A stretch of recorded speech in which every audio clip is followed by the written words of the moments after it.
D'accord. Alors, nous allons revenir vous présenter dans votre ouvrage Sékou Touré comme un visionnaire et qui a réussi quand même pendant qu'il était dans l'exercice de son propre pouvoir à essayer d'influencer ce qui a malheureusement touché les autres révolutions antérieures à la révolution sékou-touréenne. On a les réformes depuis 62 contre l'aile libérale qui commençait, ce que vous avez appelé la bourgeoisie démocratique, bureaucratique plutôt.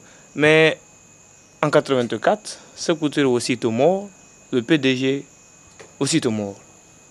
Et ce PDG a été liquidé par des Guinéens qui ont été profondément formés à l'idéologie révolutionnaire. Comment expliquer cet aspect des choses? Des gens qui ont vécu dans la révolution, qui ont été formés, qui ont goûté à la mamelle de la révolution pendant 10 ans, 15 ans, Sékou Touré aussitôt décidé de devenir hostile, catégoriquement hostile, et même à tous les acquis de la révolution. Et a même touché ces symboles. Et je reviens à ma position philosophique.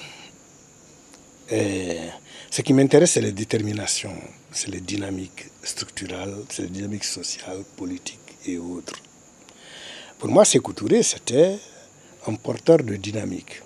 Mais j'ai bien expliqué que durant même la période sékou-touréenne, durant la Première République, des dynamiques économiques et politiques ont fait émerger, ont fait naître les embryons d'une bourgeoisie bureaucratique qui était dominée parce que le régime du parti-État faisait que cette bourgeoisie bureaucratique n'avait pas la marge de manœuvre économique et politique lui permettant de se déployer.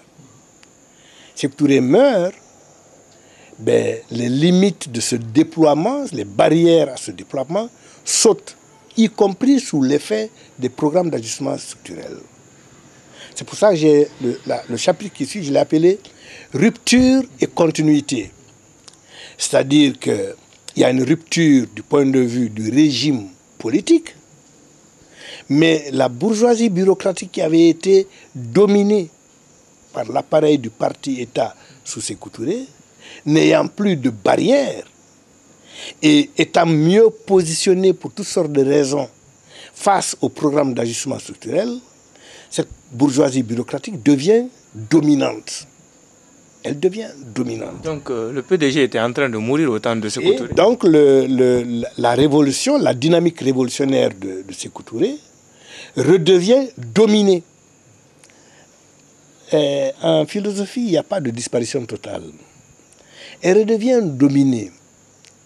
Et durant les premières étapes, cette domination s'exerce à tout point de vue, au point que quelqu'un n'osait même pas prononcer le nom de Sékou Touré, à plus forte raison autre chose. Et puis, la contre-révolution ultra-libérale imposée par les programmes d'ajustement structurel commence à s'essouffler. Et le petit peuple, les populations se rendent compte que le problème qu'ils croyaient résolu avec la disparition de Sékou Touré ne sont pas résolus. Au contraire, il y en a même qui sont aggravés. Et tout d'un coup, et c'est un peu de l'imaginaire, ça ne donne pas raison à la révolution. Mais il faut que les intellectuels acceptent de réfléchir. Les gens commencent à dire « Oh, vraiment, c'était mieux avant. Si Sékou Touré était là, aujourd'hui, c'est ce qu'on dit, non? Si Sékou Touré était là, ça n'aurait jamais eu lieu. Ah, vraiment, on regrette, sous Sékou Touré, il y avait... Pour moi, ça, c'est de l'idéologie.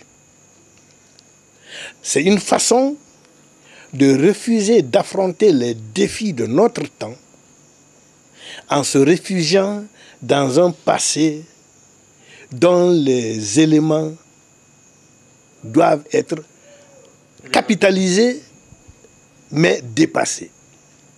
Et aujourd'hui, on a deux problèmes de ce repli vers le passé. Il y a les nostalgiques de Sékou Touré, dont je ne fais pas partie. Je le dis. C'est clair. Je pense qu'il y a un capital sékou-tourien extrêmement important qui peut nous fournir les clés des réponses des problèmes auxquels on est confronté aujourd'hui. Vous dites même que la Guinée de Sékou Touré est un immense laboratoire. C'est un laboratoire. Et on a les produits du laboratoire. Mais qu'est-ce qu'on fait du produit du laboratoire? On n'en fait rien. Le deuxième repli vers le passé, c'est un repli encore plus grave pour dire, ah, on va replier vers nos traditions communautaires, chacun dans son ethnie, chacun dans son lignage, chacun dans son terroir, chacun dans sa famille. Des choses qui sont dépassées il y a 4 ou 5 siècles. Et on fait ressurgir dans la Guinée d'aujourd'hui des débats qui datent de 5 siècles. Donc on fait un saut antérieur. Ben oui, on recule. Et quand j'utilise le terme de contre-révolution, ce n'est pas au sens politique. C'est que c'est une contre-évolution.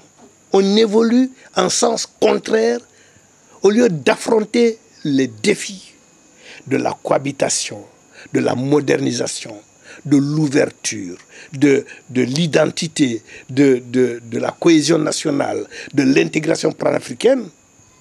On est, ah non, moi ça c'est mon village.